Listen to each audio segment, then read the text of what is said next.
Hello, everyone. Welcome to Developing Palates. I am Aaron Loomis, coming to you from the Ventura Cigar Company studio. And with me, as always, is June Liu. How you doing, June? All right. Corporate Mondays, That's all not right. that good. So today we are talking about the Cavalier Geneva White Series Salomones.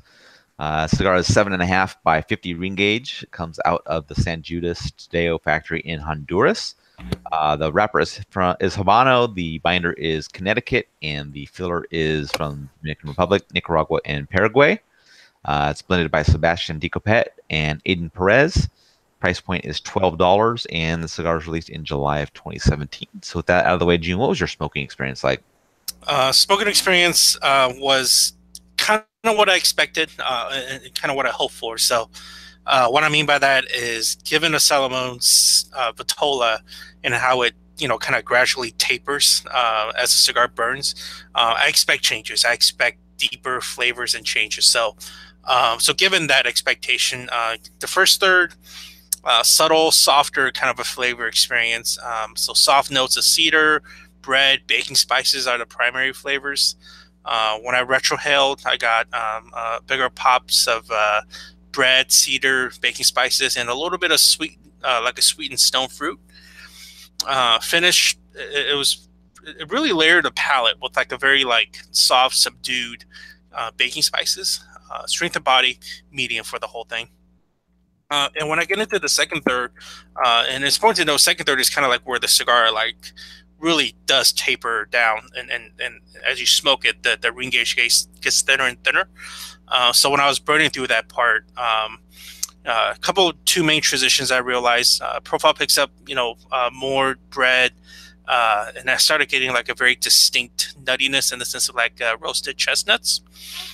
Still not much in terms of pepper on the mouth draws, but when I retrohale, it's there. It's there in the sense that it's still pretty subtle, but you could recognize it. Finish picks up a wood bitterness, a really faint wood bitterness, in addition to the soft baking spices. Moving to the last third, it's kind of where the cigar fell apart for me. The profile started getting sharper. I got more of that bittering wood, so not as good as the first couple of thirds. In terms of construction, the burn was average. Multiple touch-ups, pushing a wrapper I'm willing to burn was my main gripe. Other than that, tight ashes, uh, a cool temp for burning temp. Draw, on the other hand, perfect. Just a right amount of airflow and resistance. Yeah, cigar started with wood, hay, grassy notes, along with a little mild baking spice to it. Kind of when it started to get to that largest part of the bulb, that hay and the grassy notes started fading back as the wood was still up front, and that baking spice kind of picked up a little bit. Red Trail is like a nice mixture of wood and the baking spice. A little bit of cream and coffee started joining in, which was nice, and then they were all working really well together as that kind of that first third finished out, and the first third was just kind of the mild medium strength level. Second, third, the baking spices were increasing. Kind of became even with the wood, with the cream and the coffee notes. Baking spice started mellowing out a little bit after that. Retrohale was kind of carrying that same profile of the wood, cream, and the coffee. At an inch and a half, that kind of the wood and the cream kind of moved to the front, and that coffee and the baking spice notes were in the background. Strength in that second third moved up to right at medium. Final third, wood was the primary player. Slight cream, a little bit of nuttiness was present in the background. A little bit of a toasty note started hopping in from there. Cream and the nuttiness were dropping out at that point, and then a little bit of bitterness kind of joined in with that toasty wood and the pepper. And then a little bit of mintiness was coming in as the cigar was finishing up, and the strength stayed at that right at medium level. Regards to construction, burn was really good. It was slightly wavy at times, which kind of impressive with this Vitola. I mean, you saw the kind of the opposite side of that. Ash held on almost 2 inch increments, so it was really good. I did have to do one touch up during the time, but not a big deal. And I thought the draw was perfect. I had no issues with it at all. So, what were your overall thoughts on the cigar? Overall, I thought it was good. When I reflect back on my notes and experience with the Y Series Diplomat that we smoked, Hmm. which, if I remember right, it was more like a Robusto-ish size Yeah, cigar. yeah, Okay, so I looked at my notes, and both of the Y series of the Vitola gave me like milder strength formula with more like softer, subtle kind of flavors. I like that. I think I'm one of the perhaps few people that are into that geek out on cigars as much as we all do. That likes, you know, pretty much non-existent in strength. Yeah. So I dig that. I appreciate the Salomon Vitola in the sense that the tapering aspect does create changes. It did a good job of that within the first couple of thirds, but within the last third, it kind of fell apart. Um, so, but with all that said, I definitely smoke these again. But it's going to be a tough toss up between this version and the Diplomat. I mean, especially knowing that Diplomat is going to be cheaper than this, as rightfully should be.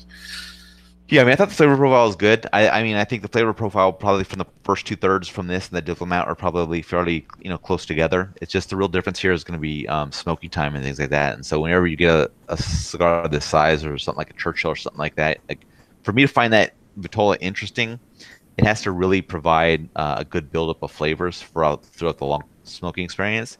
If it's just the same thing for the entire way, I just kind of get bored and tired of it. So I think I'm in the same boat as you. Is I enjoy the flavors of this cigar. I think I would just rather smoke it in that smaller Vitola.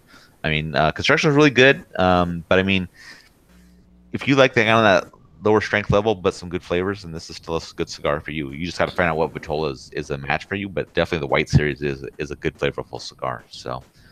Getting the scores, I give it a 6.72. You gave it a 6.52. How do you think that match up with your experience? It matched up well. I mean, it was overall good flavors. Overall, averaging both draw and burn, it probably came out to be like an average to good. So mid sixes is a good score. Yeah, I agree. I mean, we scored the same except for the difference is I just had a little bit better burn than you, so that's the only difference in our score. So I thought it was good. I mean, like I said, good flavors through the first two thirds, kind of average in the final third. I mean, if you just had a shorter, it was just a shorter length, you got a good cigar throughout the entire time. So I thought it was pretty good. Any other final thoughts from you?